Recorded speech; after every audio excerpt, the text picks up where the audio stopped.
저도 이러한 과정을 거쳤고 실제로 해보니까 나아가야 할 방향성도 명확해지고 여러가지 아이템을 가지고 다양한 사업에 지원할 수 있었습니다.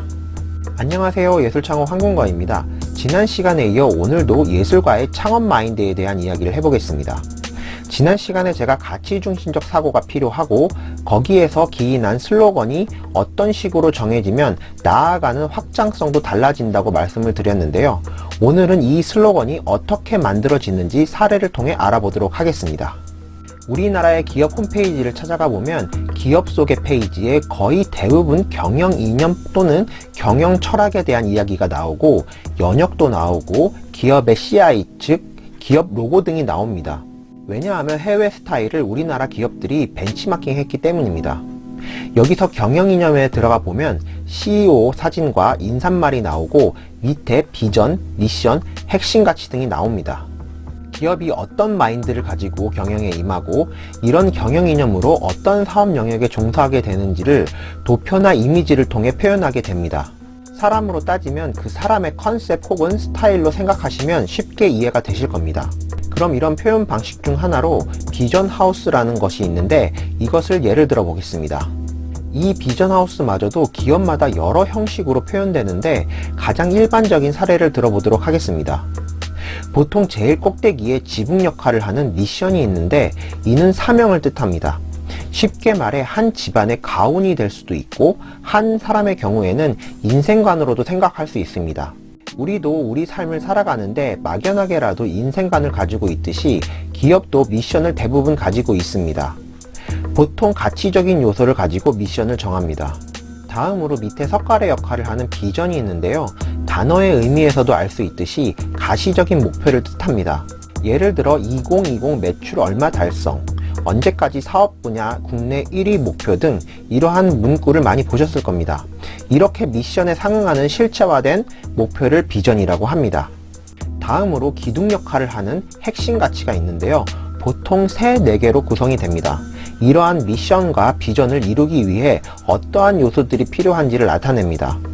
여기에는 기업들이 각 사업 분야에 따라 거기에 맞는 핵심 가치를 정합니다. 제조산업 같은 경우는 세밀함, 세심함이 있을 수 있겠고 서비스 분야는 소통, 금융 분야는 신뢰 등 각 산업마다 선호하는 핵심 가치들이 따로 있습니다. 보통 여기서 핵심 가치들의 이니셜을 따서 단어를 만든다든지 아니면 같은 알파벳 이니셜로 시작하는 핵심 가치를 만들기도 합니다. 그래서 가끔 과하게 억지로 끼워 맞춘 듯한 핵심 가치들도 있습니다. 마지막으로 이런 핵심 가치들을 받들기 위해 커뮤니케이션 슬로건이 나오게 됩니다. 실행 계획을 대중에게 쉽게 설명하기 위해 구호 형태인 슬로건을 만듭니다. 현대자동차는 지난번 영상을 통해 알려드렸죠. 나이키는 Just Do It, 맥도날드의 I Love It, 애플의 Think Different 등이 있고 기업만 있는 것이 아니라 도시에도 있죠. 대표적으로 서울시의 개방형 브랜드 슬로건인 I 서울유도 있습니다. 이처럼 기업의 경영 철학을 대중에게 쉽게 전달하기 위해 비전하우스를 이용해서 슬로건을 만드는 과정을 알아봤는데요. 계속 말씀드리지만 가치를 표현하는 데 있어 다양한 표현 방식과 과정이 있으므로 정답이 따로 있는 것이 아닙니다. 그래서 관련된 내용을 찾아보시고 자신에게 잘 맞는 방식을 택해서 자신만의 가치관과 목표, 나의 핵심 역량, 슬로건을 시각화해 보는 것이 어떨까 합니다. 내가 어느 방향으로 나아가야 할지 알고 싶다면 먼저 내가 어디에 있는지를 객관적으로 알아야 합니다.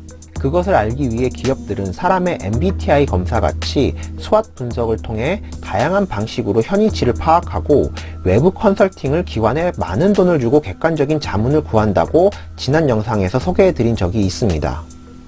맥켄지라는 회사 이름을 많이 들어보셨을 겁니다. 맥켄지 같은 회사가 이러한 컨설팅을 해주는 회사 중에 하나입니다. 우리도 막연하기만 했던 방향성 찾기를 이러한 체계화된 시스템, 시각화된 방식을 빌려서 내가 현재 어디에 있는지를 먼저 파악해 보는 것이 중요하다고 생각합니다. 그래야만 내가 어느 방향으로 나아갈지, 다른 사람에게 어떻게 보여질지를 정할 수 있으니까요.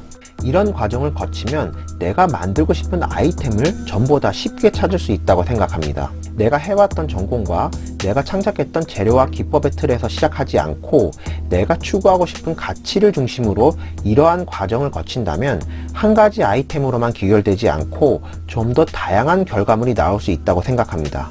그렇게 되면 자신의 역량과 처한 상황에 따라 다양한 사업을 시도할 수 있게 됩니다. 자이언트 펭수 같은 캐릭터를 가지고 인형도 만들고 교재도 만들고 핸드폰 케이스도 만들고 빵도 만들고 참치캔도 만드는 것처럼요. 이렇게 나온 아이템을 바탕으로 사업계획서를 쓴다면 훨씬 더 잘 써질 것이고 지원 사업에 선정될 확률이 높아질 것입니다. 그러면 제품과 서비스를 만들게 되더라도 실패할 확률이 줄어들게 됩니다. 왜냐하면 저도 이러한 과정을 거쳤고 실제로 해보니까 나아가야 할 방향성도 명확해지고 여러 아이템을 가지고 다양한 사업에 지원할 수 있었습니다. 가치를 중심에 두니까 아이템이 다양해지는 확장성을 경험할 수 있었습니다. 나중에 기회가 된다면 제가 세웠던 비전하우스를 공유해 드리고 그것으로 어떤 사업을 전개하고 있으며 어떤 사업을 준비하고 있는지 말씀드려 볼까 합니다.